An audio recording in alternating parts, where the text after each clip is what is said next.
Think Kamala Harris was the first vice president of color in U.S. history? Think again. In 1929, Charles Curtis, a member of the Native American Kaw Nation, became the 31st VP. But why was his legacy so controversial? Curtis was born in 1860 to a Native American mother who died when he was young and a white father who left to fight in the Civil War.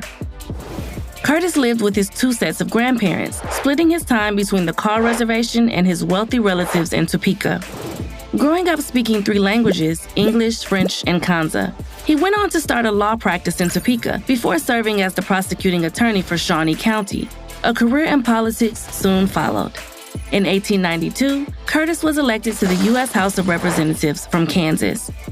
As a member of the House Committee for Indian Affairs, he called for U.S. citizenship for all Native Americans and advocated for women's right to vote. But he also supported the Dawes Act, which allowed the federal government to divide and sell native lands, and authored the Curtis Act, which abolished tribal courts and weakened tribal governments.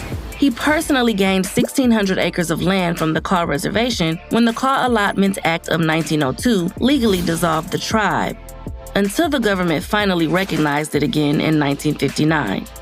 In 1907, Curtis was elected to the U.S. Senate from Kansas, where he rose to Senate Majority Leader. When Herbert Hoover was nominated for the Republican Party to run for president, Curtis became his VP from 1929 to 1933. His rise to the executive branch as a Native American was unprecedented. But Curtis left behind a complicated legacy. The Curtis Act undermined tribal autonomy for decades, and his view that Native Americans should not only honor their culture and institutions, but also assimilate into American society is still controversial for many. How do people's beliefs, ethics, and values influence their behavior?